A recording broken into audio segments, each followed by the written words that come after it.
It's a Korean barbecue black bean burger. Yes. All right, let's go. So what we're going to do is we're going to take a can of black beans. We're going to drain the liquid into the bowl. So keep the liquid in this bowl. We're going to use it later. Okay. And then we're going to dump the black beans onto a baking sheet lined with parchment paper. Sure. We're just going to spread it out a little bit. And then you're going to stick this baby in the oven at 425 degrees Fahrenheit for about 13 minutes. And then what you get are these beautiful sort of blistered black beans. This gives you texture in the burger. Got Texture in the burger, right? So we've got these. And now what we're going to do is we're going to create the patties, right? Add the black beans. You can maybe create like a little boat here. There you go. He's an expert. And then we've got just some other things we're going to add to our black bean burger. We've got here, let's see, some walnuts. I saw Kelly was snacking Kelly's on. And then we're going to add some rice. And rice. so this is like cooked rice. Okay. Onions that have been sauteed in my mom's Korean barbecue sauce. And that's really what makes this black bean burger. That's the secret. Wait. What's in that? What's in your mom's Korean So barbecue? my mom's Korean barbecue sauce. This is like one of the first things she taught me to make. It smells so amazing. So we've got like soy sauce, we've got onion, we've got Korean pear, which is, you know, like the most delicious fruit. Those are my favorite, by the way. Put in like maybe half if you can.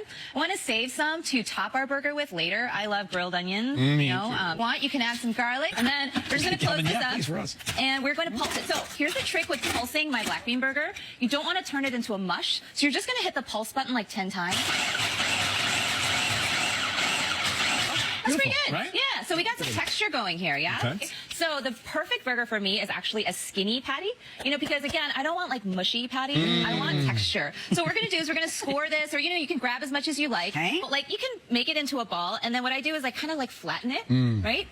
Flatten it and make it skinny. And remember, black bean burgers are not going to shrink with the heat. Like No shrinkage. Yes, that's important. It's the beauty of a vegan diet, Kelly. I know. I say it all Love it, right. dry. Yes, well, see, dredging is like my favorite part of this burger. It's so delicious. Okay, let's dredge. So what we're going to do is we're going to take our patty and we're going to drop it into our potato starch here.